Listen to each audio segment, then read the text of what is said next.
Le damos la palabra al doctor Hugo Casanova. Adelante, doctor. Pues muchas gracias, buenas tardes a todas, a todos quienes se han tomado la molestia de acercarse a este lugar, a este grato espacio de la Ciudad de México, en el que nos hemos reunido ya unas cuantas ocasiones. Me da mucho gusto también compartir la mesa con el resto de los presentadores, con quienes he estado en muchos momentos en diferentes mesas. Es para mí siempre un honor estar con ellos. Luego de 5 años de sinsabores en materia educativa y en materia política, este 2017 al fin nos trae una buena noticia. El sexenio ya se va a acabar.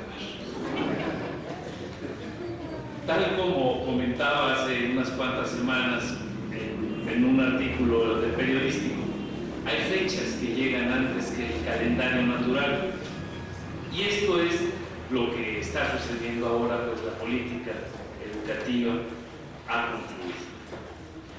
No obstante, cuando los partidos ya han comenzado a tomar acuerdos y posiciones para definir a sus candidatos, hoy las crónicas, por ejemplo, dan cuenta de la asamblea del PRI y de sus miembros vitoreando a Peña Nieto. No obstante, decía, el modelo educativo sigue siendo promovido prácticamente cada día como un nuevo planteamiento pedagógico. Así dice, estoy citando, nuevo planteamiento pedagógico que promoverá la auténtica revolución de la educación. También cito esto. Y si bien en una etapa temprana del sexenio tales afirmaciones resultarían naturales, a estas alturas lo que se revela es una pérdida del sentido de la realidad y el franco inicio de la campaña electoral del mismísimo secretario de Educación. En esta presentación en la que aquí les haré, hay una idea de fondo que me gustaría compartir con ustedes. La política educativa del sexenio ha sido una política donde todos pierden. De hecho, he titulado a este texto, en el cual basa mi presentación, Todos pierden. Todos se acuerdan del juego mexicano de la pirinola.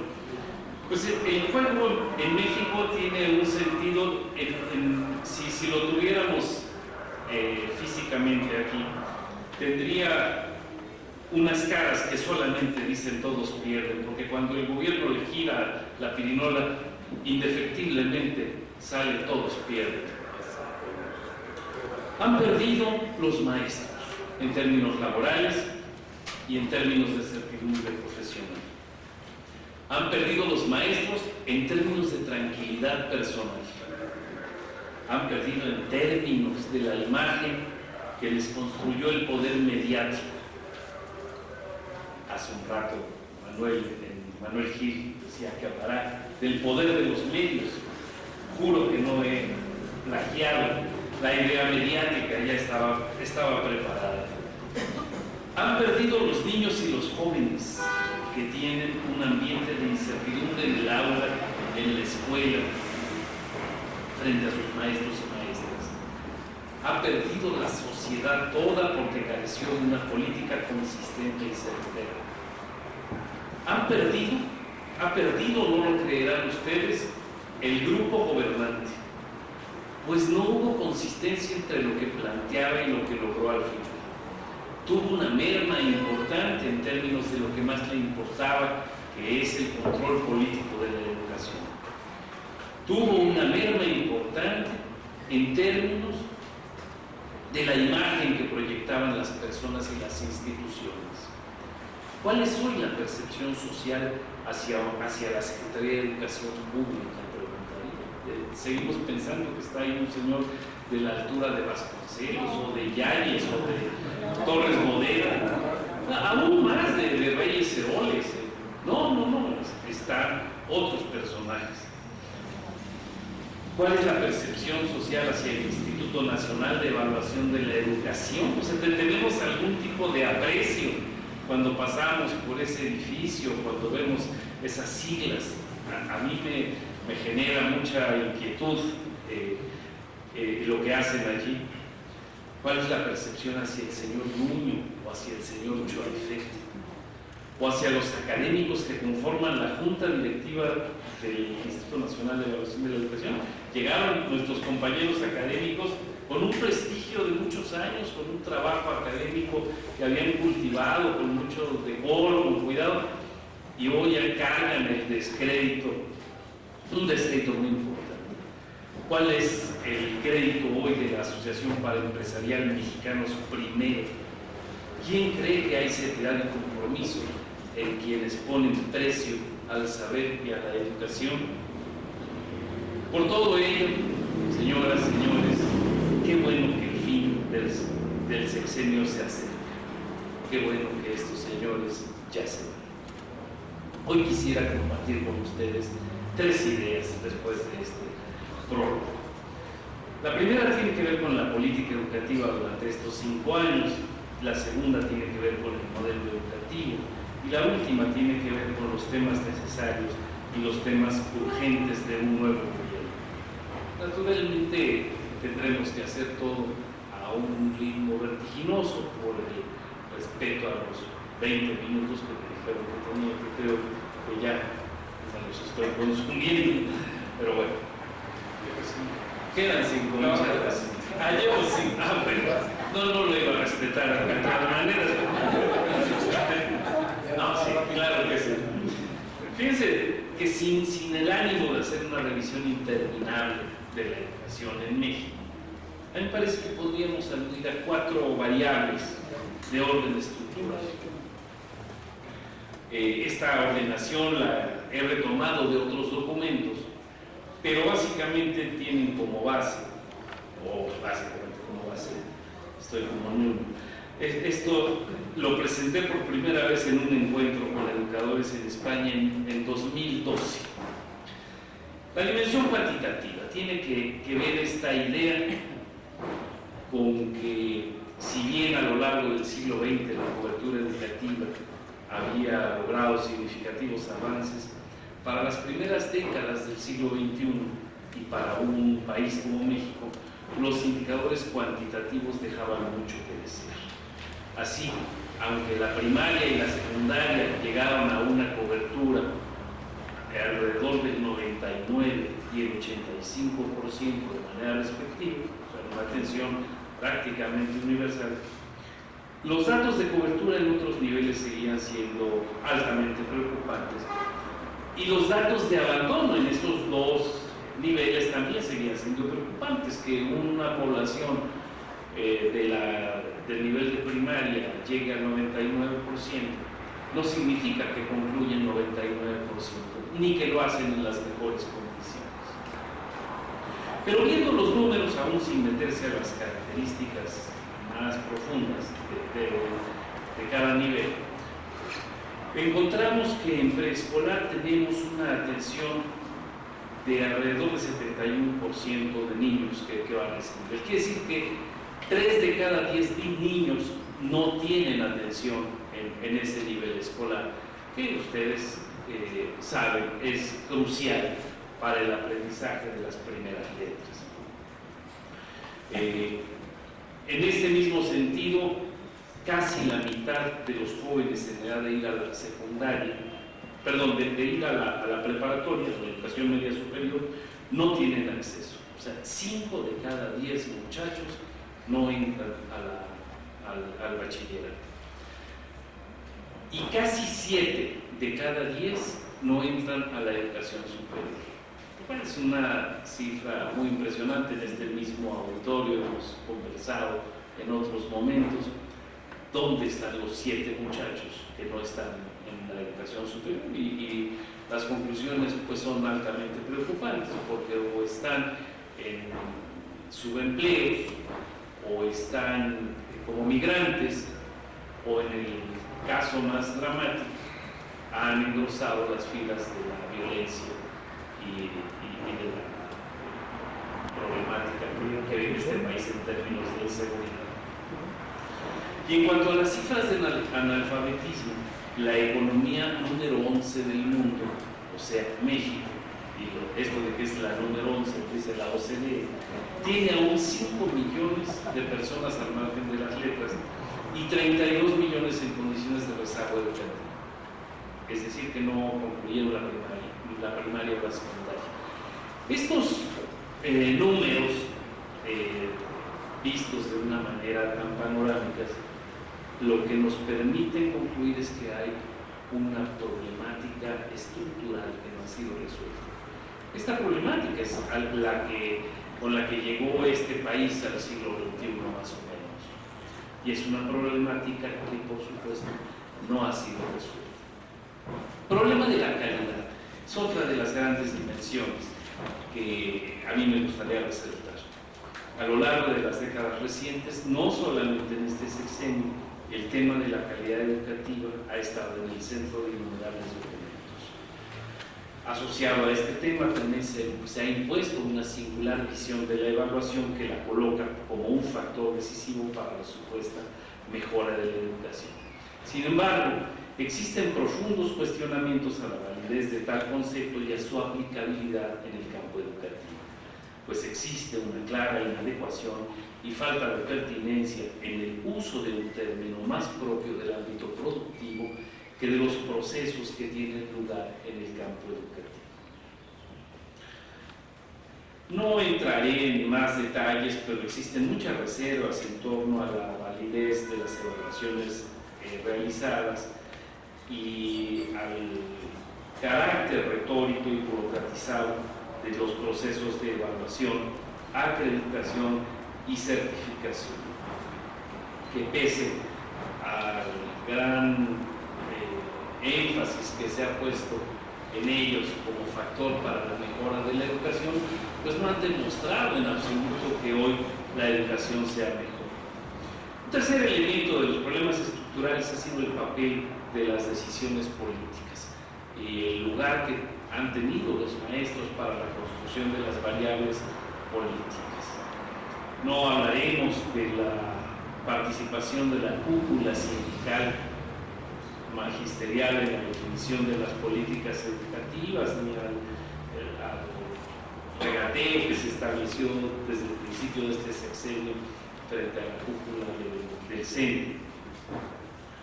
Pero sí es muy importante considerar esta variable como un elemento problemático en la estructura educativa nacional. En este territorio también me interesa que pensemos quién decide en materia educativa en México, cómo se decide, en qué medida participan los diversos actores y si existen posibilidades de construir una política de Estado en materia educativa. Un siguiente elemento sería el papel de la educación en la construcción de ciudadanía, democracia y seguridad. Son factores estructurales, no solamente de este gobierno. En qué medida la educación contribuye a mejorar las condiciones de democracia de este país, en qué medida ha permitido o ha participado para contrarrestar las condiciones de inseguridad nacional. Creo que estas preguntas se contestan prácticamente solas. Tenemos un problema estructural, no está conectada la educación con el control de estas variables de riesgo social o con la construcción de una verdadera democracia en este país. En términos coyunturales, es posible reconocer que la política educativa del sexenio no solamente no logró resolver aquello que decía atender, sino que generó una profunda crisis en la educación nacional y un conflicto político sin precedentes en los tiempos recientes. Hay tres factores que comparto con ustedes en términos de la política educativa.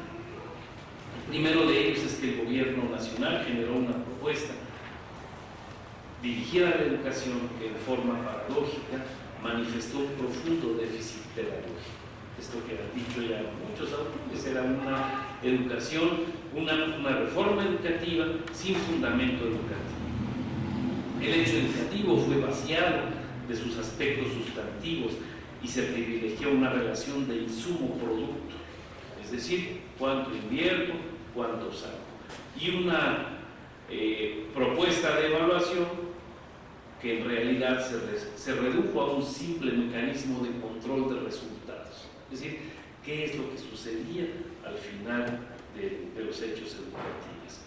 Una estrategia gubernamental en suma mucho más cercana al mundo productivo y empresarial que al carácter intrínsecamente humanista y social de la pedagogía y de la educación. Segundo factor, el gobierno nacional definió una política educativa desde una concepción vertical y a espaldas de los actores de la educación. Esto que hemos hablado muchas veces, de a qué maestro se le consultó cómo íbamos a tener la educación en este sexenio. Y se desaprovechó sin duda la enorme fuerza, el enorme saber del Ministerio Nacional. Y las líneas gubernamentales fueron operadas bajo una gran precariedad en términos de consenso y legitimidad, cuando no bajo un criterio de franca ignorancia y desconocimiento del hecho educativo. Al lado de esto, una constante fue la sistemática desacreditación y puesta en tela de juicio de los maestros ante la sociedad. En este punto debe incluirse el lamentable e inédito tratamiento gubernamental a las escuelas normales, a sus estudiantes y a los profesores. Tercer factor, el gobierno nacional no solamente ignoró a los maestros y agravió a los maestros, sino agravió a la sociedad toda. En los planteamientos gubernamentales no se consultó a la sociedad. Modelo educativo, segundo apartado de la presentación. Hablaré aquí de 5 o 6 elementos que desde mi punto de vista caracterizan el modelo educativo, pero sobre los cuales van a abundar mis compañeros de la mesa. Desde mi punto de vista, esta es mi propia lectura del modelo. Desde mi punto de vista, el documento apela mucho más a un tratamiento conceptual del hecho educativo que a su planteamiento estratégico. Es decir, el gobierno lo que nos ofrece es un documento mucho más reflexivo sobre la educación. No quiero decir que sea una maravilla, pero que se dedica más que a proponernos planes y programas, estrategias, metas entregables, realizables, a plantear ideas, unas mejores que otras, otras que se caen, pero es un documento que carece de perspectiva programática. O sea, no nos plantea cómo lograr las cosas que tiene previstas. No hay manera de contrastar su solidez y aplicabilidad, y eso incluye una sucesión de declaraciones de imposible valoración fáctica. Es un documento que no se consulta prácticamente, de nuevo, como la propuesta del 2016, como toda la propuesta educativa, pero cubre de manera formal en la introducción que ha entrevistado a muchísima gente y habla de los diputados y habla de los senadores, pero el primer elemento corporativo que pone es la Conferencia Nacional de Gobernadores, lo cual es una tragedia, porque si hoy tenemos una institución que ha perdido toda credibilidad y respeto, es la tal CONAGO. Debemos recordar que no pocos de sus exintegrantes tienen deudas importantes con la justicia nacional e internacional. Y decían en los pronósticos deportivos, más lo que se acumule esta semana. Por su tono y orientación, el documento es de una gran ambigüedad. Describe, diagnostica, prescribe, escribe y confunde simplemente el mundo de las ideas con el mundo de los hechos. Según el documento, otro elemento, en este país no existen problemas de resistencia magisterial, y aunque hay razones fundadas para pensar que el modelo educativo del 2017 es una respuesta a la inconformidad de la movilización de los maestros, el texto no las menciona. El modelo es plantea una educación mexicana que es un escenario sin tensiones ni conflictos. En el documento se ven problemas tan fundamentales como el analfabetismo y el rezago. En algún punto dice, antes había un problema fundamental de analfabetismo, pero los 5 millones siguen estando ahí. El documento no los menciona. Algo que me sorprende muchísimo es que el modelo que apela a aprender y aprender, a nuevos esquemas, a la no memorización, cosas de la que ya se hablará, no menciona los libros, ni menciona las bibliotecas. En el documento no hay un programa de bibliotecas. Yo pienso, bueno, Vasconcelos era un sujeto que en los 20 era un iluminado cuando él decía, vamos a plantear un esquema educativo, y justamente en el eje de su esquema estaba el mundo de las bibliotecas, el mundo de las ediciones de los libros. Eso no existe. En el modelo no se menciona a quienes toman las decisiones mayores de la educación en México. ¿Quiénes son? ¿Cómo llegaron hasta allí? ¿Con qué atributos pedagógicos cuentan para plantear un esquema educativo diferente? El documento, lo saben ustedes, contiene diversos errores de redacción e incluso de ortografía. Imagínense ustedes un documento que guía la educación nacional y que está lleno de errores de ortografía. Decía el profesor Olac Fuentes Molinar, con relación a los libros de texto, a sus allegados, les decía, un error en un libro de texto no es un error, son 4 millones de errores. Un personaje muy singular para quienes hacemos investigación en la educación. Los temas necesarios y los temas de un nuevo gobierno, que es lo que voy a hacer. Sin duda los temas estructurales deben ser atendidos. Este gobierno, decía yo, se está acabando, ya están prácticamente bajando la cortina de su tiendita, tendrían que estar muy preocupados, saliendo ayer de sus magna celebración, de hacer los libros blancos y de preparar la entrega de su oficina.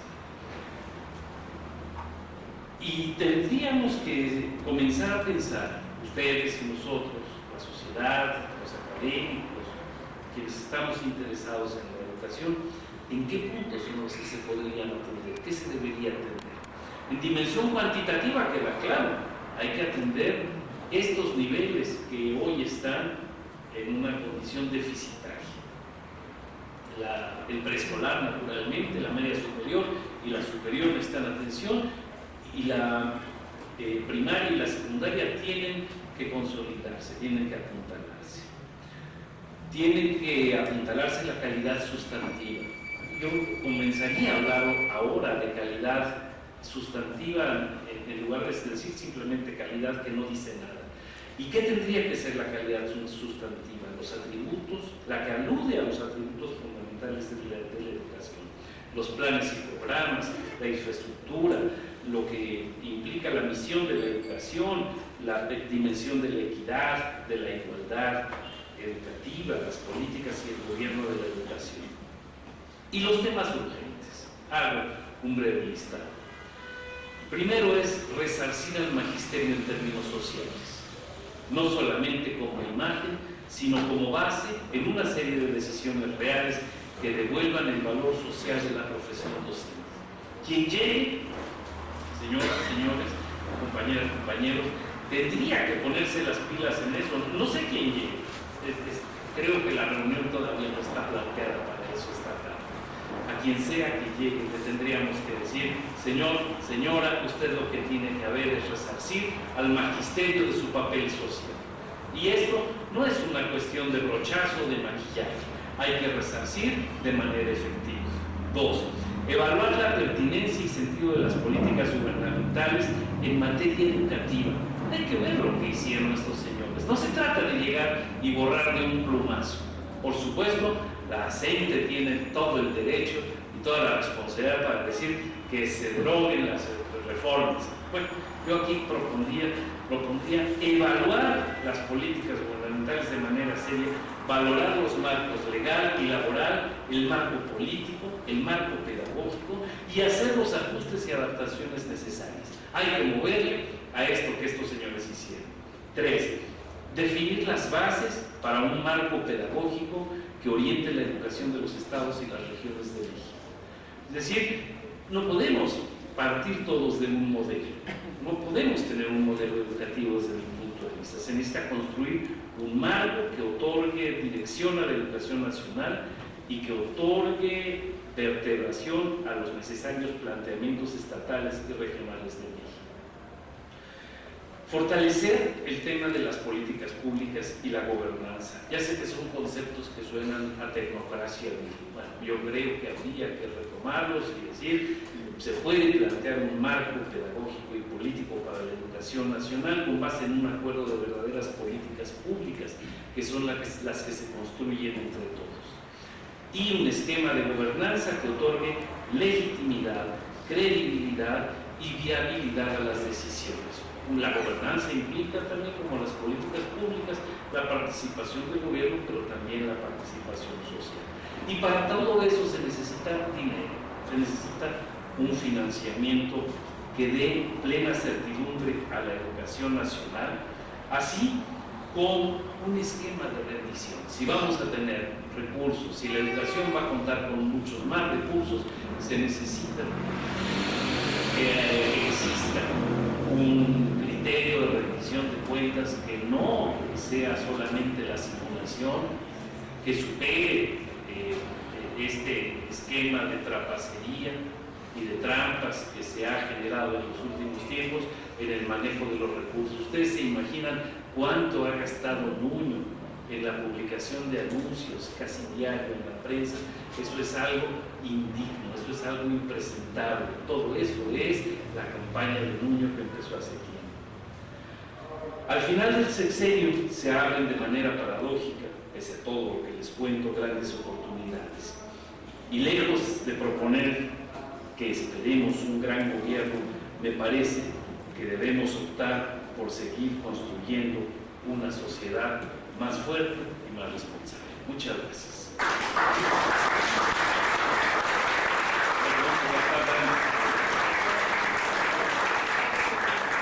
Damos las gracias al doctor Hugo Casanova, y desde luego si tomamos el referente que hace más de 100 años se hizo la revolución, y existen 5 millones de analfabetas, que me parece una cifra bastante magnánima. Hay quien maneja hasta 8 millones de analfabetos, pero entonces si a 100 años de la revolución, pues ahí está claro que no hay una política educativa acorde, exitosa. Y si le agregamos que de cada 10 jóvenes nada más 3 entran a la universidad, como señala el doctor, pues es totalmente es un privilegio quienes hayamos estudiado en una universidad, porque realmente pocos tienen esa posibilidad. Bueno, le damos la palabra al maestro Speitia. Adelante, maestro. Gracias. Buenas tardes a todos, y pues me da mucho gusto compartir una vez más el espacio con el doctor Hugo Casanova. En alguna ocasión en el canal nos estuvimos con el doctor Girandón, y con el compañero Pedro Hernández pues hemos estado varias ocasiones. Bueno, yo quisiera iniciar recordando en primer lugar la necesidad de balance a lo que llevamos del sexenio, al tiempo que llevamos del sexenio. Pero una de las primeras condiciones que creo que es necesaria en esta perspectiva es recordar que se trata del 6º gobierno neoliberal que administra este país, y esto nos lleva a la consideración de que en realidad la transformación del modelo educativo inició con este ciclo de gobiernos neoliberales, y que el gobierno de Enrique Peña Nieto no es más que el continuador de una política que en el sector se ha venido implantando desde este tipo de gobiernos iniciados por Miguel de la Madrid. Estos gobiernos fueron los que sentaron las bases, sentaron los cimientos. Había ya muchos elementos que estaban en curso. Ya se hablaba de la subcontratación, por ejemplo, la contratación temporal inició por allá por el 2010, carrera magisterial inició mucho más antes. Ya había demasiados signos, pero que llegado un momento de este tipo de gobiernos no podían pasar a la siguiente fase de reformas en el sector si no era implementando una verdadera política de choque y de reforma estructural en el sistema educativo. Eso creo que es importante. Entonces, por consecuencia, es necesario reflexionar que este gobierno ya tenía una ruta, ya existía una ruta crítica establecida por los organismos internacionales como la OCDE, como el Banco Mundial, que son los que en realidad diseñan las políticas públicas y las políticas educativas, la política económica, entre otras, pero en este caso ya hay una agenda, ya había una agenda que este gobierno tenía que continuar. En el ámbito de qué? En el ámbito de liberalizar la educación, en el ámbito de abrir la educación al mercado, de construir una industria en el sector de servicios y en este caso en el sector educativo.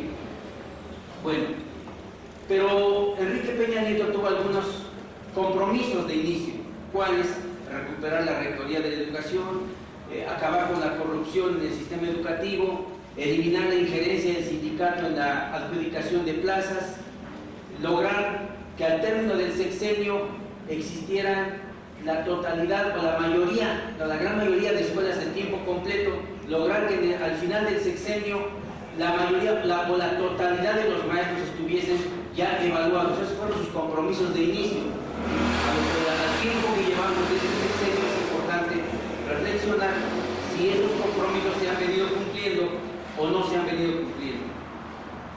Por supuesto, en este periodo, pues lo que observamos primero es una agrupación de la derecha mexicana, una agrupación muy fuerte de organismos internacionales y nacionales que intentan definir con mayor precisión las políticas educativas. Los empresarios, los banqueros, la OCDE, Mexicanos Primero, un conjunto de actores que en tiempos pasados no tenían gran visibilidad, pero que en este sexenio adquieren un protagonismo muy importante. Para poder lograr eso, creo que en este recuento, en este breve balance, tuvieron que hacer un conjunto de movimientos, una reingeniería de los procesos educativos, y encargaron, por supuesto, a estos dos personajes encargados de aplicar estas reformas, como es Emilio Choifer y Aurelio Nuño, uno muy estridente, el otro más diplomático, pero al final de cuentas ambos muy autoritarios con el Magisterio Nacional e incluso con las mismas burocracias de la SEP, ya no digamos con el Magisterio movilizado, sobre todo en el 2006. Hubo que hacer un conjunto de recambios en las burocracias estatales, y esto es algo que había que en determinado momento todavía como profundizar un poco más, cómo para poder operar la reforma tenían que cambiar todo lo que existía en la Secretaría de Educación Pública de cada uno de los estados, en el cual ya tenían una configuración. Había personas que estaban por años en las oficinas, en las direcciones, asesores técnico-pedagógicos que habían estado transitando ahí toda su vida, directores de área que habían cambiado de una dirección a otra y que eran respaldados por el mismo sindicato. Y entonces la reforma no podía ser aplicada si no es desmontando toda esta estructura, y eso forma parte de las tensiones y de las resistencias que se vivieron o que se han vivido hasta estos tiempos. Bueno, pero hay otros elementos que forman parte también de los sucesos en lo que llevamos de este sexenio, en el tiempo que llevamos, y que implican el papel que los gobernadores y que las burocracias políticas, que los cacicazgos políticos ejercen en cada uno de los estados. Como bien lo señala el doctor Hugo Casanova, un conjunto de gobernadores que son una gran cantidad de ellos, que están acusados de malversación de fondos, de desvío de fondos. Miren ustedes: Jesús Reina en Michoacán, Guillermo Párez en Sonora, Fidel de Rey Javier Duarte en Veracruz, Roberto Borges en Quintana Roo, Tomás Yarrington en Tamaulipas, Rodrigo Medina en Nuevo León, Luis A. Reynoso en Aguascalientes, Roberto Sandoval en Nayarit, César Duarte en Chihuahua, Jorge Juan Torres en Coahuila, Eugenio Hernández en Tamaulipas, Humberto Moreira en Coahuila, Juan Sabines en Chiapas, Narciso Agúndez en Baja California y de ahí algunos otros más. Todos estos gobernadores están acusados, perseguidos, algunos en la cárcel por malversación de fondos, dentro de ellos en el sector educativo. Muchos de ellos, porque son parte de los poderes que definen las políticas muy finas en educación, que disponen de recursos, que disponen de un entramado de influencias en el nombramiento de directores, en el nombramiento de delegados de la Secretaría de Educación Pública en los estados, y todo ese engranaje de personas que venían con diversas tradiciones anteriores, pues tenían que ser suplantados o tendrían que ser capacitados o adaptados a las nuevas medidas que estaban implementando. En el trayecto de este sexenio, por supuesto que los maestros terminamos, o vamos hasta este momento terminando este sexenio con menos derechos, con menos garantías, con menos libertades e incluso con menos autonomía. La reforma educativa tenía que ser aplicada solamente o previa implementación y diseño de un conjunto de normativas, lineamientos y acuerdos que pudieran hacer operativo todo lo que en términos generales se hablaba en los documentos genéricos. Así surgieron lineamientos para todo, lineamientos para escuelas de tiempo completo, lineamientos para escuelas siempre abiertas, lineamientos para los apoyos técnicos, más de 20 lineamientos que hay y que rodean a la escuela, que la tienen sitiada, y entonces la llamada autonomía escolar es solamente un eslogan. En realidad terminamos el sexenio con una escuela que está todavía mucho más acotada y que pesa sobre ella una burocracia que le requiere cada vez más aspectos administrativos. Pesa sobre la escuela vigilancia, control y normatividad que no teníamos anteriormente, pero que también para poder llevar a cabo esta reforma pues tenían que domesticar, tenían que terminar de cooptar al sindicato. La autoridad educativa terminó pactando con el sindicato la operatividad de la reforma a cambio de insertarlos en la burocracia de la SEP. Gran parte de las personas, de los maestros que estaban en los comités seccionales, terminan como funcionarios, terminan como jefes de direcciones, como supervisores, como directores, en menor medida como asesores técnico-pedagógicos. Hay un proceso de cooptación que hace que nuestro sindicato sea todavía más inútil para defender los derechos de los trabajadores. Terminamos el sexenio con una ausencia de políticas que nos permitan disputar nuestros derechos. La bilateralidad acaba en el sector magisterial. Las comisiones que anteriormente existían para poder dirimir los conflictos, como la comisión de cambios, las comisiones de asuntos jurídicos, las comisiones de escalafón, comisiones que existían CEP-CENTE y que permitían que el docente pudiera cuando menos argumentar o tener un escudo de defensa, hoy ya no existen. Hoy el maestro se tiene que entender solo frente a la Secretaría de Educación Pública, frente al conjunto de los abogados de la Secretaría de Educación Pública, y está completamente inerme frente a ese tipo de políticas. El sindicato, por supuesto, transita de un sindicato garantista de los derechos laborales a un sindicato de servicios. Hoy las secciones sindicales se dedican a facilitar a los maestros algunos descuentos, haciendo acuerdos con algunas tiendas comerciales, instalando cajas de ahorro, son intermediarios de las aseguradoras de todo tipo, pero en realidad han dejado de funcionar como instancias que garantizaban, o que cuando menos en los documentos se veía que podían garantizar en determinadas circunstancias los derechos laborales. Transita de un sindicato garantista de los derechos hacia un sindicato de servicios. Y eso es muy importante que los maestros lo reflexionemos. Este gobierno ha gastado gran parte de su tiempo en elaborar las bases legales y operativas de su reforma educativa, sobre todo de las leyes secundarias. Luego de que se implementa la reforma del artículo 3º y se crea la Ley General de Educación, viene una avalancha de reformas en los estados a las leyes estatales de educación, que es algo sobre lo que también hay que investigar, la gran diversidad de leyes estatales de educación y las facultades que se adjudican los gobernadores en esas leyes. Es una diversidad que es importante referir todavía.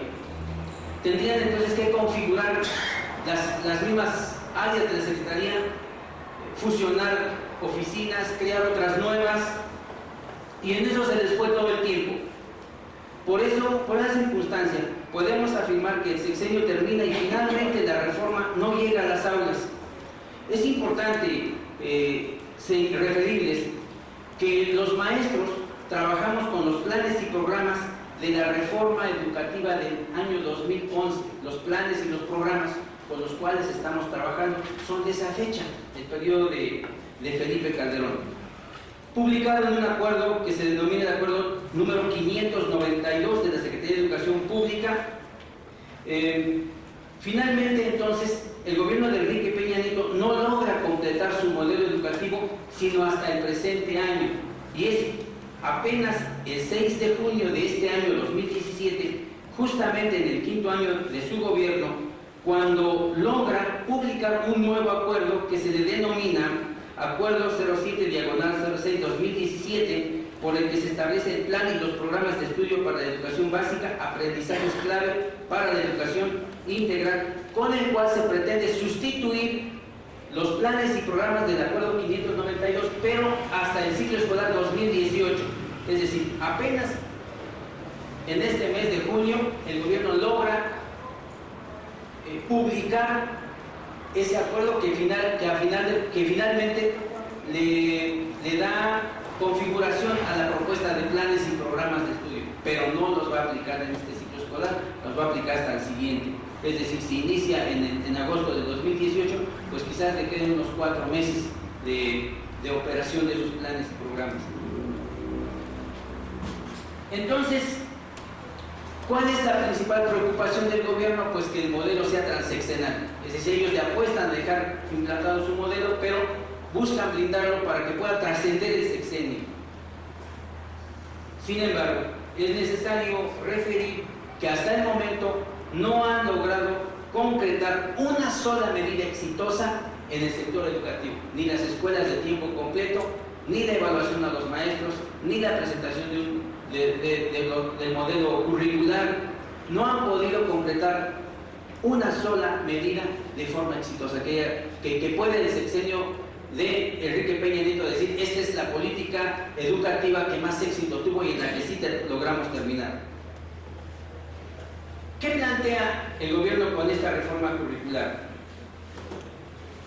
Bueno,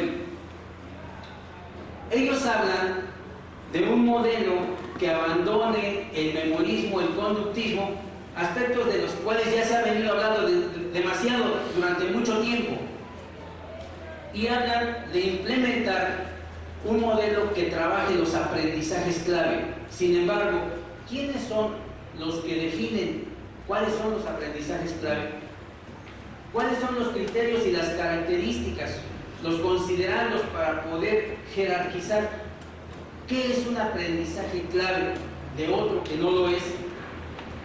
Y también señalan en este aspecto, en los documentos del modelo educativo, que la escuela, que la función de la escuela ya no es únicamente enseñar.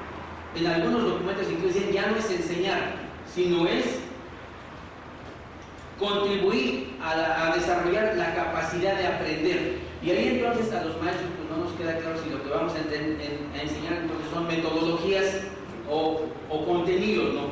Hay ahí un conjunto de elementos.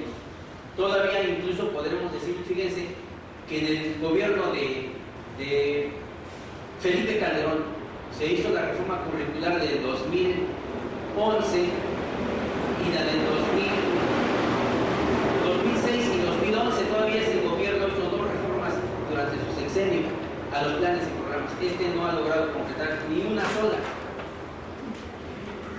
Otro de los elementos del cual nos habla este modelo es que debemos ahora, o que se debe de determinar un área destinada a fortalecer las habilidades socioemocionales, según sus palabras, que les permita a los estudiantes ser felices, tener determinación, ser perseverantes, resilientes y que puedan enfrentar y adaptarse a las nuevas situaciones y ser creativos. Sin que ello quiera decir que esto no es importante y que no se deba atender. ¿Cómo en la escuela pudiéramos influir de forma determinante en las condiciones subjetivas de los alumnos de una sociedad que se encuentra en crisis, cuyas condiciones subjetivas y emocionales están determinadas por su entorno socioeconómico y por todo lo que le genera el capital cultural de una familia que viene en crisis? Y a partir de ahí hacen una simplificación de contenidos. Bueno, en este mismo sexenio lo terminamos, o estamos en una recta final, con una profunda crisis y agresión a las escuelas normales, estigmatización a las escuelas normales y con una política de liberalización de la docencia hacia otras profesiones, de lo que prevenimos que se concretará en una mayor crisis de la escuela pública. La sobreestimación o la sobrevaloración del idioma inglés, para el cual sí tienen toda una estrategia nacional de aplicación, no significa más que procesos de aculturación o de colonización cultural, deferencia que no la hacen con nuestras 64 lenguas indígenas. Es decir, mientras para el inglés hay toda una estrategia, un conjunto de recursos para nuestras lenguas indígenas, existe toda una referencia demagógica en el discurso que no logra completarse en las políticas públicas. Bueno, uno de los elementos que llama la atención, además, digamos, del planteamiento curricular, es su modelo en el cual fusionan asignaturas, eliminan otras, haciendo una enorme simplificación. Y yo quisiera hacer una referencia de un artículo del 17 de marzo de 2017 de Macario Chetino en el Financiero. Dice aquí, después de que hace una alabanza al modelo, dice: en la parte académica me parece una gran cosa que hayan eliminado las ciencias sociales y naturales para juntarlas en un área llamada comprensión del mundo.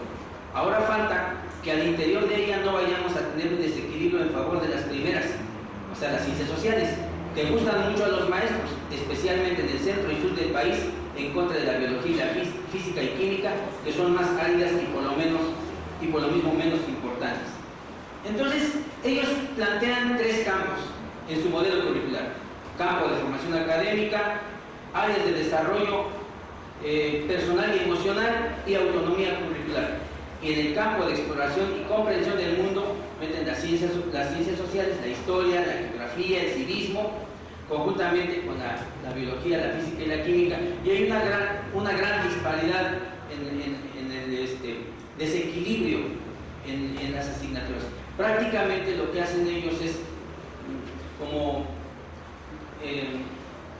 es una propuesta que rompe con la fisonomía propia de cada una de las asignaturas. Digamos, ya no digamos de el recorte enorme y de la desaparición de sistemas completos como el de secundarias técnicas. Bueno, voy a plantear el último de los elementos.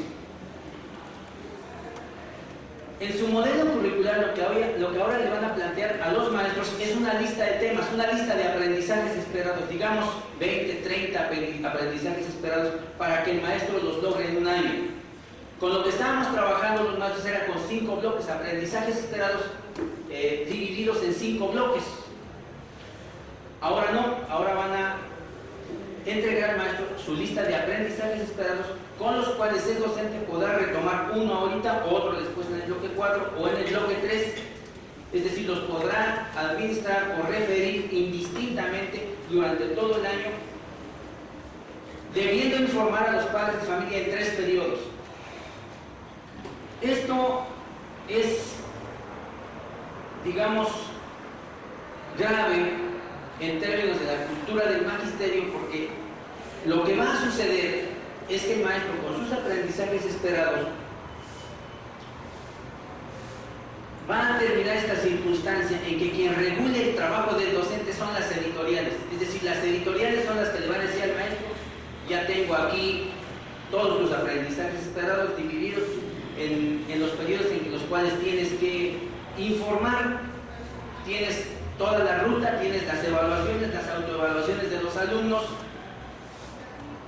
y entonces yo te cubro tu necesidad. Es decir, crear la necesidad, es decir, abrir el mercado, a las editoriales, que son las que finalmente terminarían regulando este tipo de circunstancias. Por supuesto que el docente lo puede hacer, pero hay un déficit de formación todavía en este aspecto. No tenemos todavía esa cultura, ¿no? Lo que creemos es que lo que se hace con esta política de reducción de contenidos, de fusión de materias, de trabajo con esos denominados aprendizajes esperados, es generar la necesidad al maestro y la oportunidad a las editoriales. Termino. Bueno, este sexenio lo terminamos con un saldo negativo respecto a las promesas iniciales, pues la SEP no habrá podido evaluar a todos los maestros, las escuelas de tiempo completo no se habrán instalado en el conjunto del sistema educativo, los planes y programas no habrán consolidado su instalación entre maestros y alumnos, y la corrupción del sistema educativo proveniente de la clase política que gobierna en los estados seguirá deteriorando la educación, y la privatización permeará, así como la pérdida de los derechos laborales. En este marco, la lucha de la gente continúa vigente, todavía más que nunca, y la necesidad de que la sociedad participe en este tipo de debates y que no dejemos el debate, no permitamos que el debate educativo siga secuestrado entre las élites de la derecha mexicana, conducidas por la derecha internacional. Muchas gracias.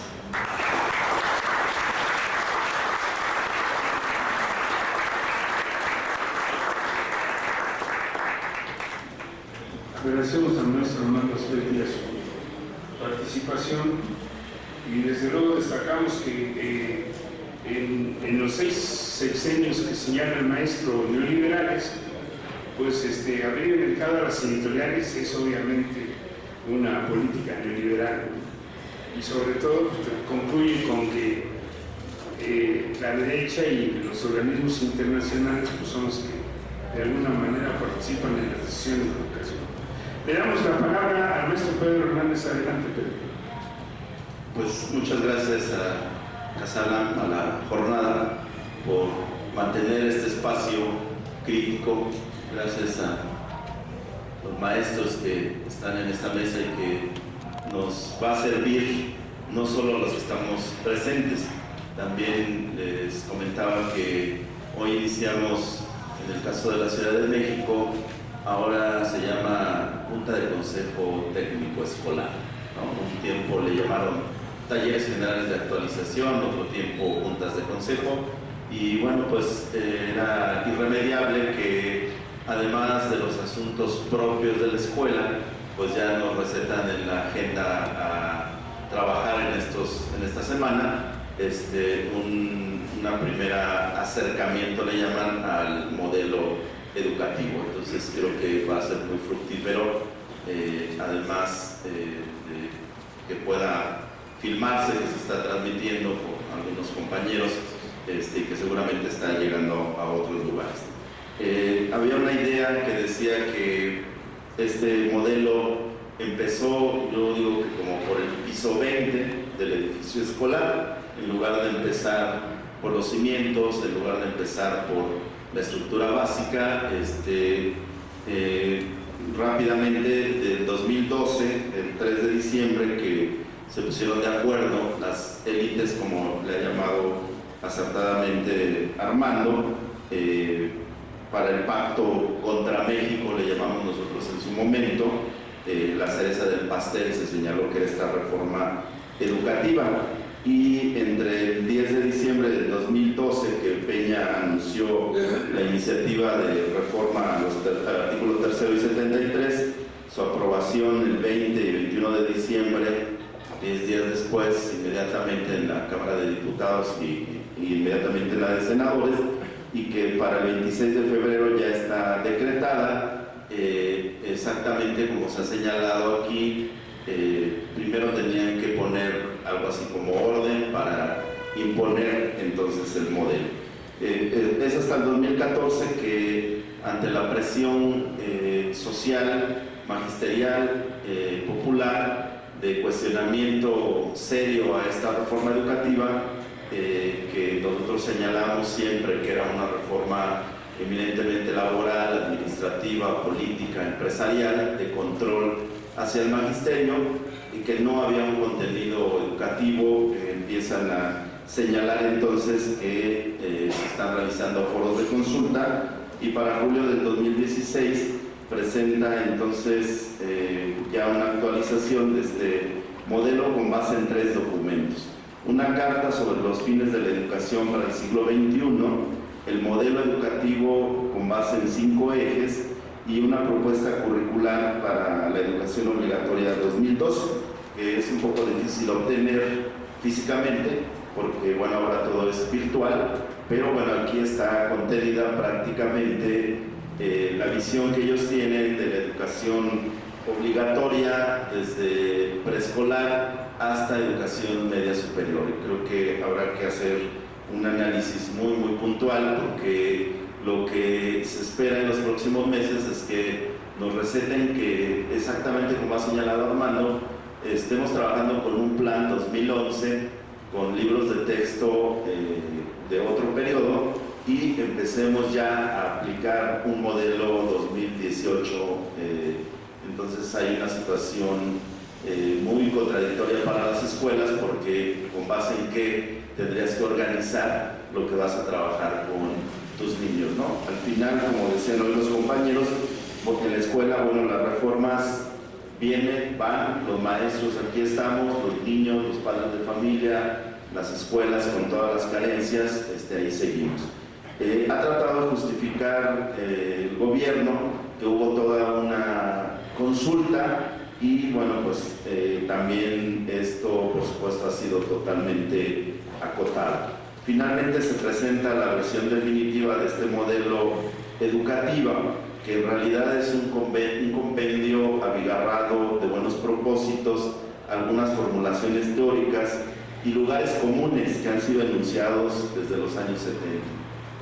Está por aquí el maestro Enrique Ávila presente. También él nos señalaba en alguna plática que pues hablar de estos pilares de la educación, del aprender a aprender, de esta serie de formulaciones, como si fuera el hilo negro, en realidad son formulaciones que se han hecho, son situaciones incluso de carácter teórico que se han formulado en distintos espacios, y que pareciera ahora que es un gran descubrimiento de nuestro máximo pedagogo mexicano, ¿no? Que en realidad poco cercano a la educación podemos ver todo su perfil profesional y demás.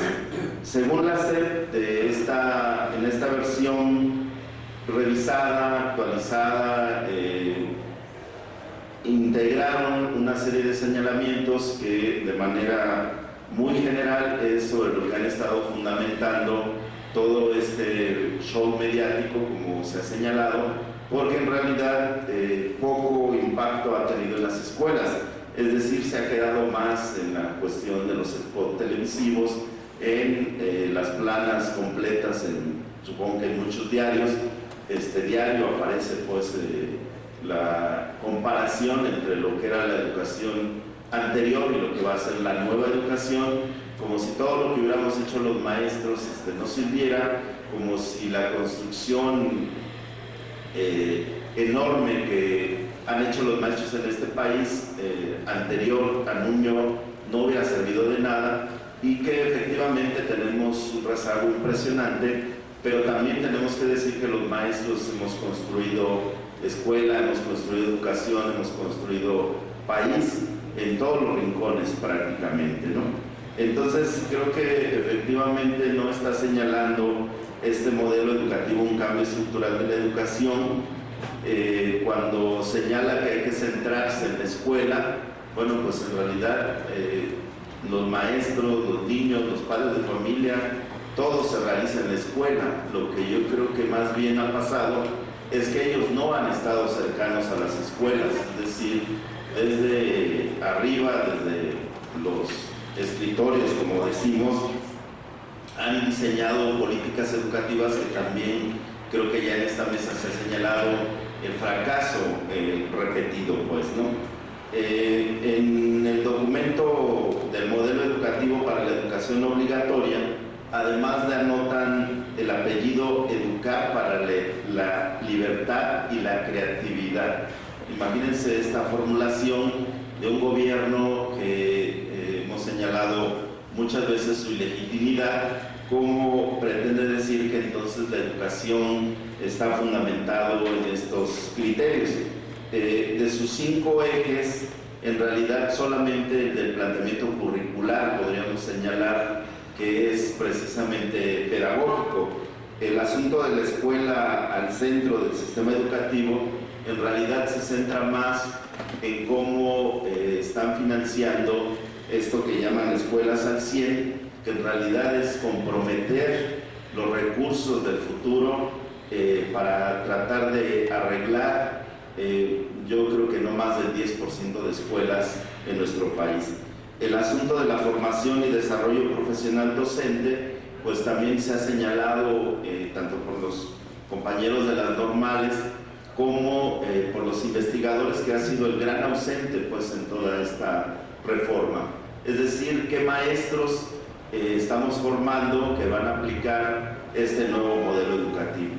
Un cuarto aspecto que señala este documento es el de inclusión y equidad, y paradójicamente está llevándonos a un desmantelamiento de la educación especial en nuestro país. Algunos avances que habíamos tenido de considerar las necesidades educativas especiales de niños y jóvenes, ahora bajo un argumento de inclusión se está prácticamente abandonando, dejando a su suerte a niños que requieren educación especial, que requieren centros escolares también con las posibilidades del desarrollo adecuado. Y por último, bueno, este quinto eje de la gobernanza del sistema educativo, también como se ha señalado, pues es solamente en las élites donde se está poniendo. Y yo creo que cada vez que hay un anuncio, pues el marco que rodea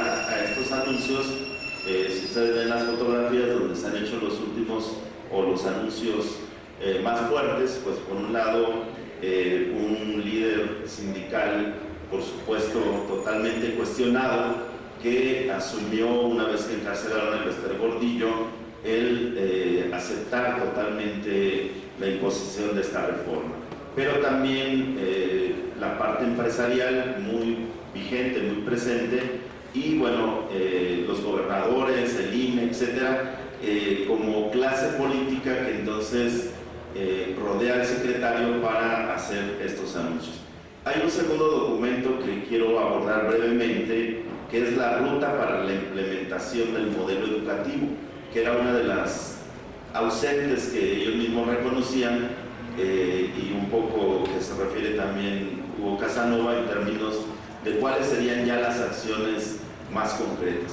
Varios de los últimos anuncios están enmarcados precisamente en esta ruta, y por ejemplo dice que para los planes y programas de educación básica que se publicaron ahora en mayo del 2017, será en el ciclo escolar 2017-2018 el pilotaje en 1.162 escuelas y la implementación ya como tal en agosto del 2018, como también se ha señalado, cuando está culminando prácticamente el sexenio.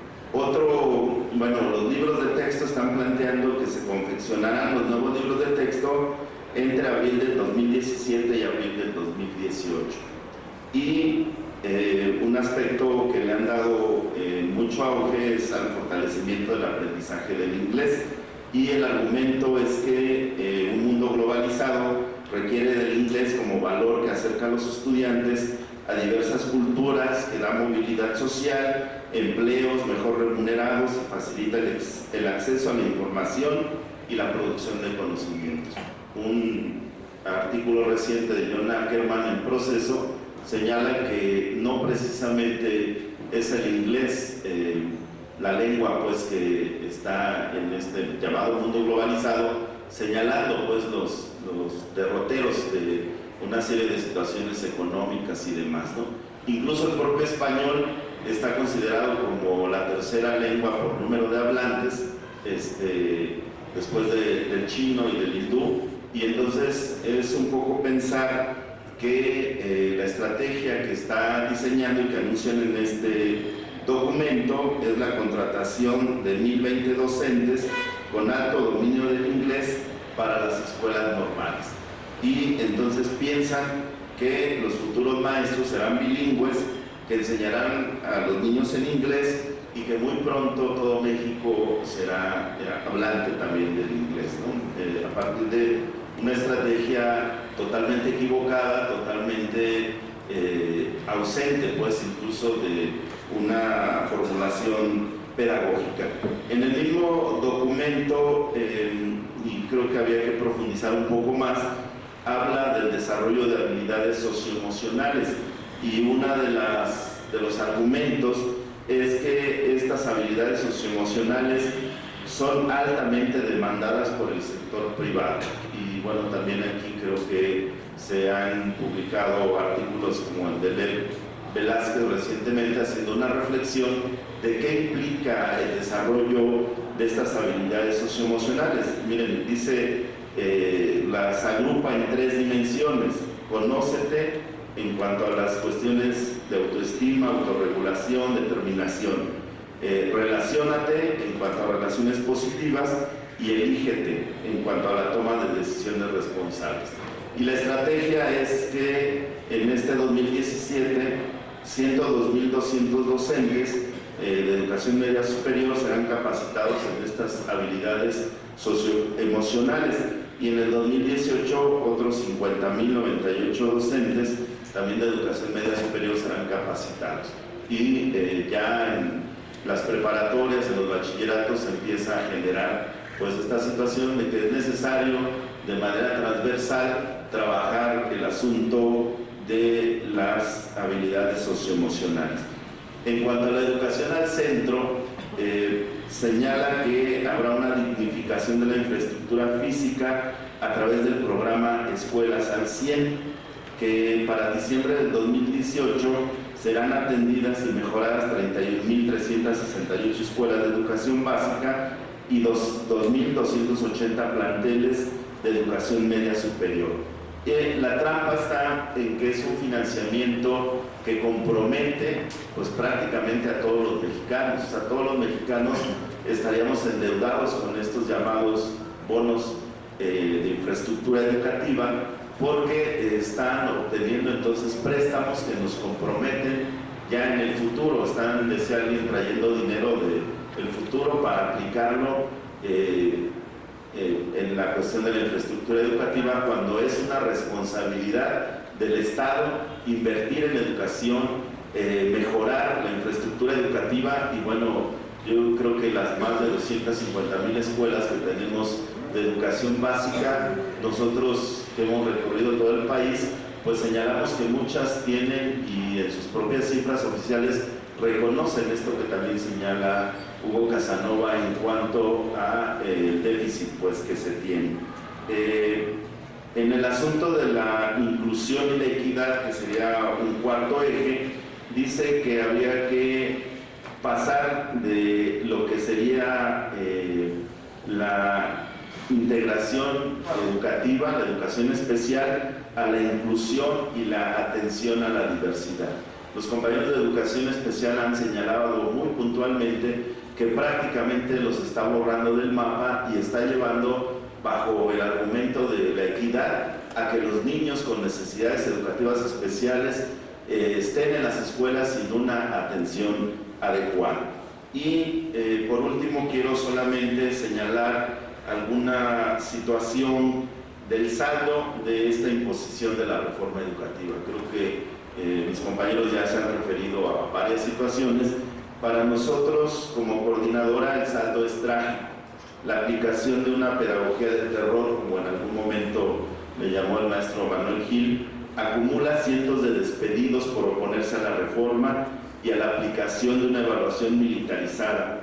Decenas de maestros, padres de familia, estudiantes y gente del pueblo ha sido golpeada, gaseada, detenida y asesinada para garantizar la aplicación de una reforma duramente cuestionada.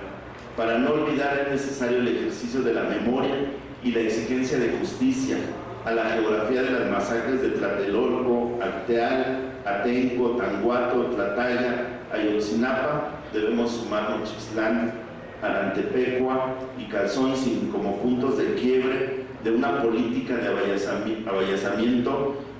avasallamiento de un poder autoritario acostumbrado a imponer su voluntad impunemente.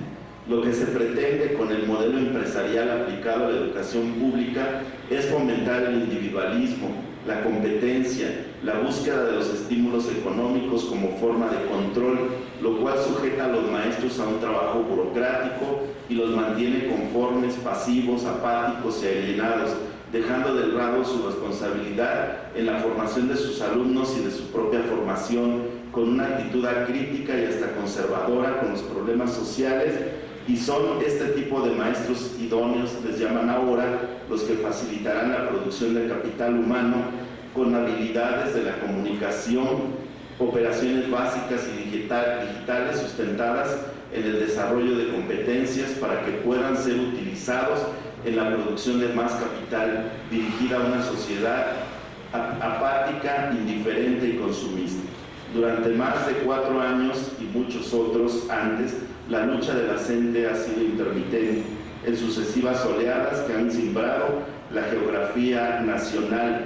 Se han sucedido una tras otra acciones de protesta y resistencia, siempre con el horizonte de echar abajo una reforma que atenta contra los derechos de los trabajadores y la educación pública. Miles de trabajadores de la educación se han sumado a las acciones convocadas por la CENTE.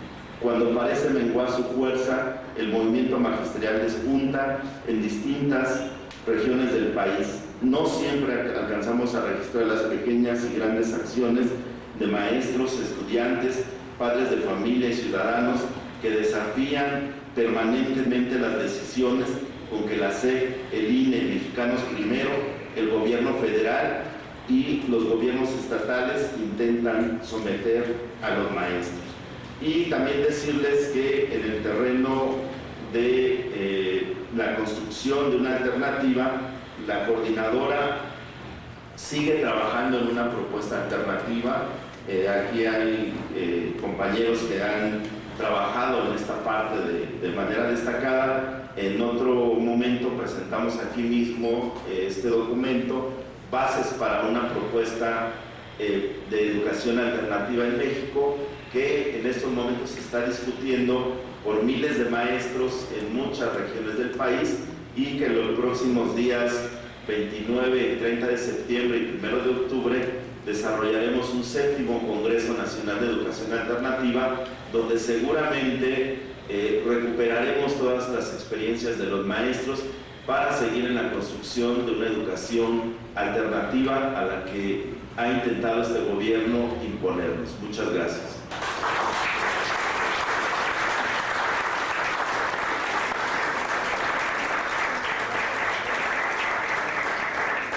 Le damos las gracias al maestro Pedro Hernández y desde luego este es algo que nos cuenta de terror trágico y la nueva alternativa.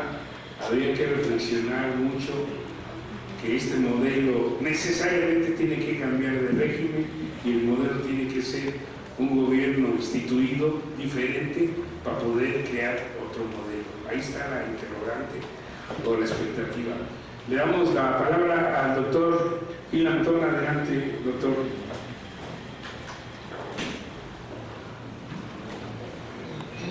Buenas tardes. Muchachos, buenas tardes. Decía Carlos Monsiváis que en México hay 3 secretarías de Educación Pública: la SEP, Televisa y Ríos. Yo quisiera dedicar estas palabras a Ríos.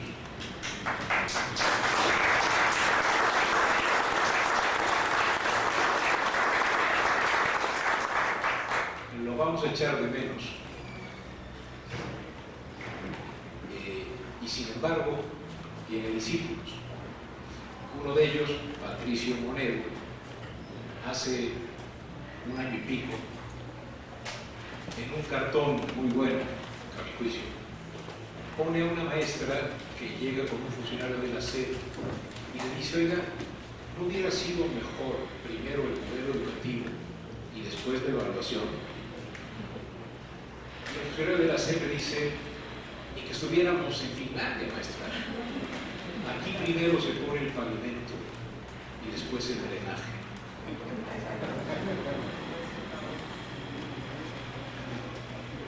Me parece que ahí lo que estaba diciendo Patricio Monero era esta reforma de ser educativa debió empezar con un planteamiento de un horizonte educativo.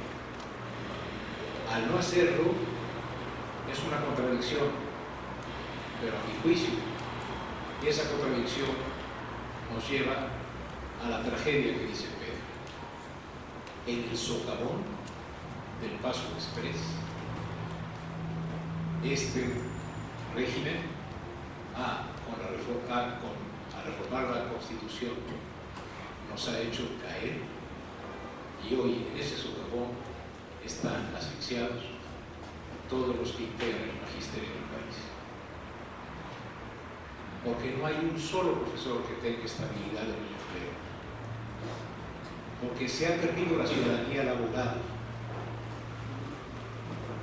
Porque el sindicato no defiende a los trabajadores, sino que les da cursos para evaluarse y obtener el sello de idóneos o destacados cada 4 años. A mí me parece que el modelo educativo es una manera de cerrar pseudo-educativamente una reforma que nunca fue educativa, pero que ha dañado profundamente a la educación pública del país.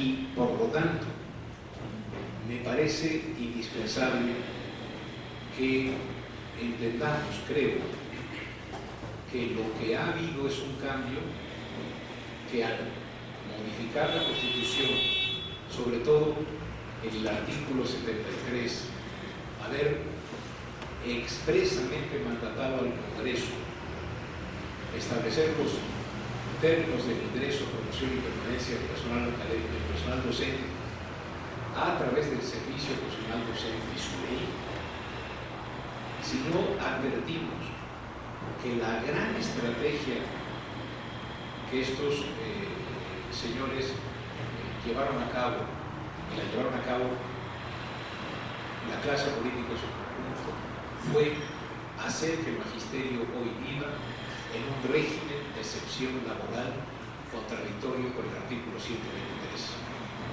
No hay apartado A, no hay apartado B. El magisterio mexicano está en la indefensión laboral desde el mandato constitucional. De ese tamaño es la bronca. Por eso, el final del sexenio y el modelo educativo son una dimensión a considerar, pero el final del sexenio y la transformación que hicieron estos señores a la Constitución es transexenio. Poco habremos de avanzar si consideramos que al cambiar el sexenio las cosas cambiarán, si no generamos una organización que piense al país y a la recuperación de la ciudadanía laboral, del magisterio y del resto de los trabajadores como algo fundamental para ser un país decente. Es muy importante no irnos con la finta, esta finta sexenal de que todo cambia cuando llega el nuevo patronato. estos señores neoliberales, en el sentido no adjetivo de la palabra, sino sustantivo, han hecho que cada profesor, ya lo habían hecho con cada profesor universitario, tenga un contrato individual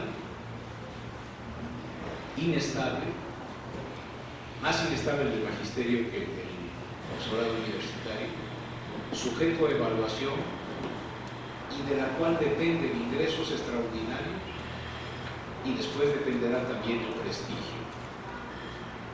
Poco a poco, si no los ponemos listos, los profesores destacados señalarán a los insatisfactorios y les pedirán que se retiren de las aulas. Poco a poco, si no nos ponemos abusados, nos vamos a comprar lo que nos hemos comprado los universitarios. Hace 36 años, el destino nos propuso monedas adicionales a cambio de evaluarnos como individuos. Y ahora ya no estamos en el destino, ya somos destino. Y ser SNI es preguntarle al que no lo es: oye, te caíste del triciclo de chiquito y te golpeaste la cabeza. Cuando nos bajan de nivel de un nivel a otro, nos sentimos degradados. En ese momento, la reforma, no educativa, sino la reforma de las relaciones del mundo del trabajo con el futuro, es decir, las relaciones de la ciudadanía en México, que en la parte laboral encontraron sustento, en ese momento, cuando individualizamos y aceptamos el contrato individual, en ese momento nosotros habremos perdido profundamente, porque, como dice el filósofo Chul Han, filósofo coreano que trabaja en Alemania, en ese momento el patrón nos lo habremos tragado y él será dentro de nosotros el peor de los patrones, el más sabio, porque nos exigirá ser destacado y ultra destacado y más que destacado, y nos pedirá que aplastemos al insatisfactorio y al no idóneo. Esa es la estrategia de fondo de esto que se ha llamado reforma educativa, y que, a mi juicio, lo que hizo fue poner al día uno de los pocos sectores que tenían una noción de ciudadanía laboral colectiva, con todos sus defectos, pero también con todas sus virtudes. Ha puesto al día que hoy en el mundo, no solo en México, la regla es que cada quien es dueño de su propio destino, y cuando nos compramos esa ideología, cada quien se castigará a sí mismo por no haber llegado al destino que él mismo se impone cada día. Yo quiero hoy decirles que el fin del sexenio no augura nada de por sí, que en su caso lo que tenemos que hacer es establecer un proyecto en el cual se recupere lo arrebatado. Nos han dado un trancazo, hay que reconocerlo, como decía Pedro, es trágico el daño a la educación, porque, lo digo con mucha tristeza, en el socavón del paso exprés educativo se está asfixiando el magisterio. Está mandando WhatsApps y no llega el que va a rescatar. Y no va a ser, cuidado, la discusión sobre el modelo educativo, importantísimo, sino el entendimiento de la maniobra política que estructuralmente modificó, en nombre de la educación, las relaciones políticas del país, para beneficio de ese viejo PRI que este sábado vimos celebrar, y sobre todo yo cristalizo en la sonrisa de Aurelio Nuño. No le quitaron los mandados para ser presidente, eso es lo de menos. Le quitaron los mandados a la decencia y dejaron que entrase en ello la indecencia de un proyecto de país que destruye, que desmorona, que desenlaza, que rompe, que clasifica y que lastima. No es nada trivial lo que viene para adelante.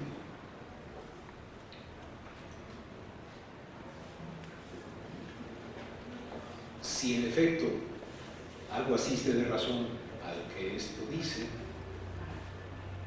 esto tuvo que generarse a través de dos simplificaciones, en dos niveles de análisis. La primera fue: hay que construir la imagen de un magisterio absolutamente impresentable y totalmente responsable de los problemas educativos, para luego proponer a través de la evaluación como receta y medicina, píldora o droga, la existencia de un nuevo profesorado que a través de la evaluación generaría la calidad educativa. Esa simplificación de solo el profesor genera calidad, totalmente desenlazado de sus compañeros, desenlazado de los programas, rota su relación con la comunidad, con las condiciones materiales de la escuela, etc., laminaron los medios. Y la segunda simplificación fue también fuerte. Antes, como en el comercial de la televisión, en blanco y negro, todos los niños decían: hay tres tipos de punto, punto y aparte, punto seguido y punto final. Se hace silencio en el aula en blanco y negro, pupitre roto. Una niña dice: maestra, ¿y no podríamos aprender algo que valga la pena? Y una varita mágica, vean una varita mágica de Disney, hace rayos y centellas, aparece el color, aparece el volcán de mis juguetes en mi alegría, que con saldivas hace fusión. Y dice la maestra: vamos a aprender a poder. El nuevo modelo educativo. Antes de nosotros el caos, después de nosotros la luz. Antes de nosotros la oscuridad. Llegó Peña y Nuño y, como en la Biblia, dijeron fiat y se hizo la luz. No dijeron coche, dijeron hágase. Y se hizo la luz. Estas dos simplificaciones lo que han generado es que en términos educativos el modelo, como han dicho muy bien mis colegas, está cimentado en la arena. No tiene sentido, y yo creo que no existe como sistema de transformación en las aulas. Así como la evaluación está siendo un trámite laboral para sobrevivir, sin nada que ver con la práctica cotidiana, el modelo educativo no tiene nada que ver con lo que pasa en las aulas. ¿Dónde está entonces el modelo? ¿Y dónde está la eficacia del modelo?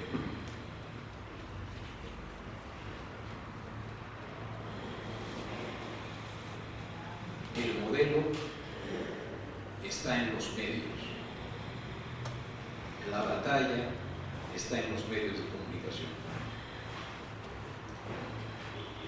Hay una sentencia que me gusta decir. No recuerdo quién la dijo, no quiero plagiar, pero no me acuerdo. Eso es una bronca de gallego, no es una bronca de maldad. Hay un señor que un día leí yo, porque escribió algo diciendo: yo creo firmemente lo que dicen los medios, lo que se dice en los medios, salvo el extrañísimo caso que soy testigo de los hechos. Los medios generan realidad. ¿Dónde está el modelo educativo? El modelo educativo está en los medios de comunicación. Y en la medida en que la mayoría de la población no está cerca de la escuela viendo lo que sucede, sino que está atareada en su vida, etc.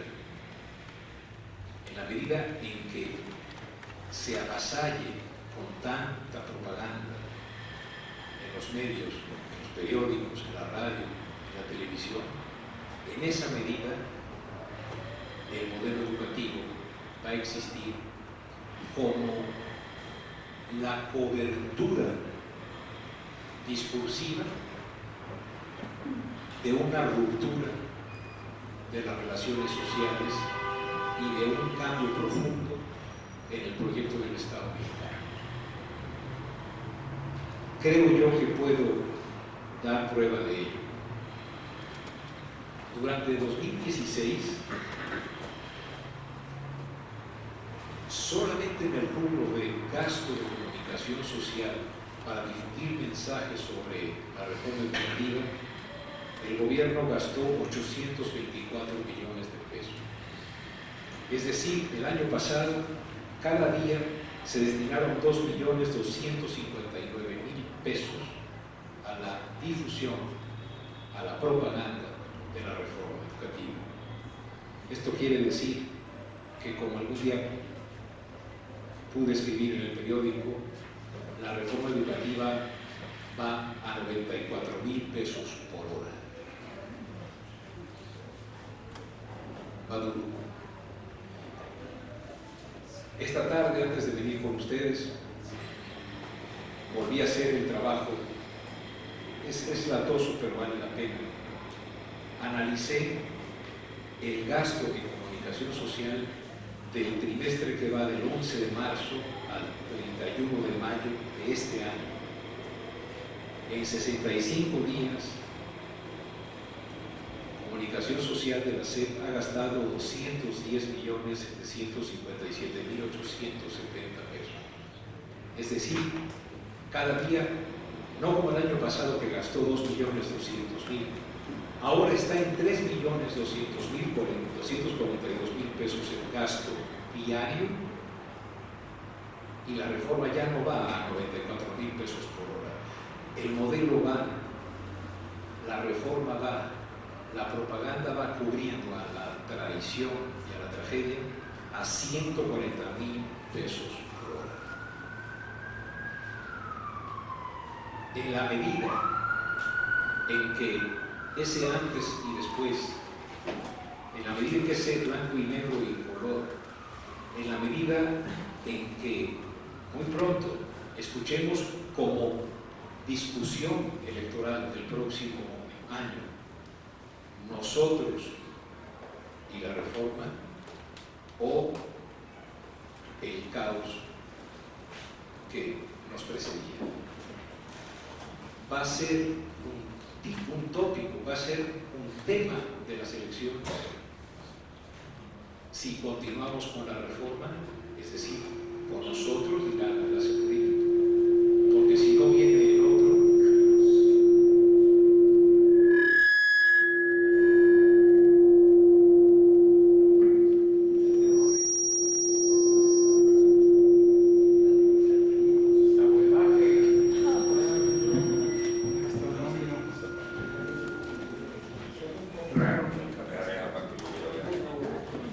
¿Sigo? Sí, adelante, adelante. Es que me da la impresión de que no le gustó a mucho. Es decir, lo que me parece es que uno de los temas de la disputa electoral del año que entra va a ser: vote usted por la reforma, por la calidad, por la evaluación, o bien, si vota usted mal, estará apoyando la venta y herencia de plazas. Toda crítica a la reforma educativa ha sido descalificada diciendo que los que proponemos una crítica a la reforma, lo que queremos es que vuelvan los vicios del sindicalismo charro. Miente.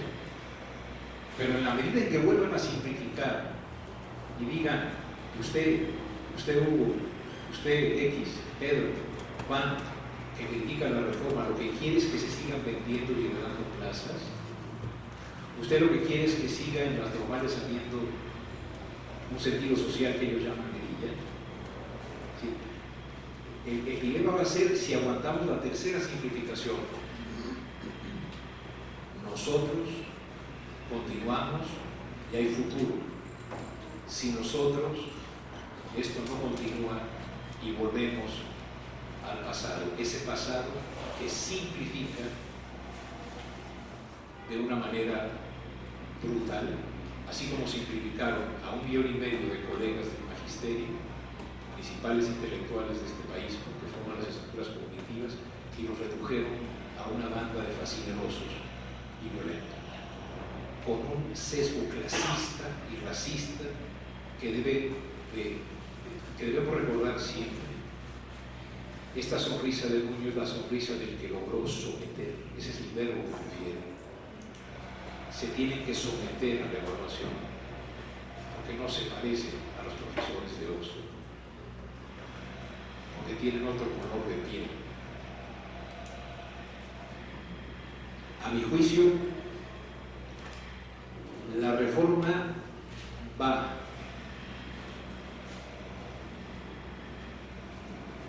cerrando el sexenio, postulando la necesidad de sostener un cambio de época, nosotros o el caos.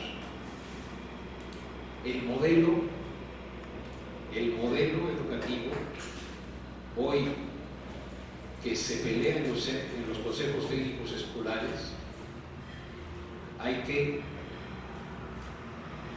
desmontarlo en la lógica en la cual está montado, y la lógica en la cual está montado es la lógica del socavón.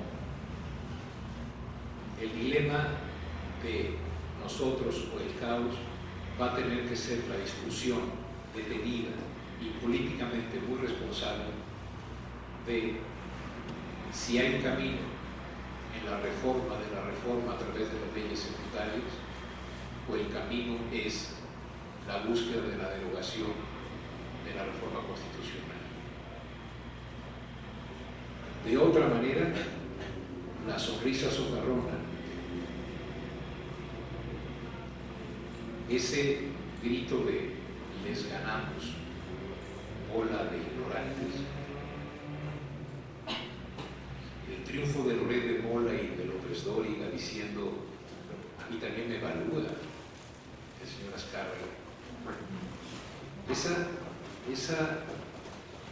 esa batalla que perdimos en los medios, y no porque nos faltaran ideas, sino porque no tenemos acceso a los medios y tenemos que ver si los podemos brincar a través de las redes o de lo que esté a la mano. La batalla de fondo, colegas, la batalla de fondo del fin del sexenio es que, cuidado, en el cambio de sexenio lo que está en juego es la posibilidad de un proyecto de nación que recupere la ciudadanía laboral, que es la que se ha hundido en el socavón y se está asfixiando. Porque, con esto termino, solamente desde la recuperación de la dignidad de la voz del magisterio será posible una reforma. Esta reforma concibió al magisterio como un infante, sin palabra, lo puso en entredicho y en consecuencia lo que dijo es una cosa a cambiar, no es un sujeto del cambio.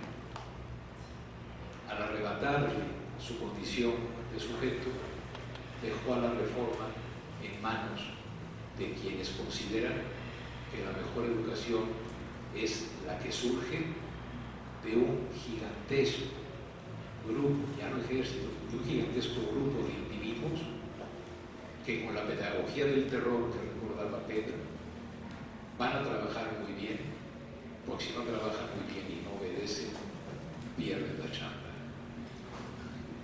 El miedo puede producir que la gente vaya a la evaluación.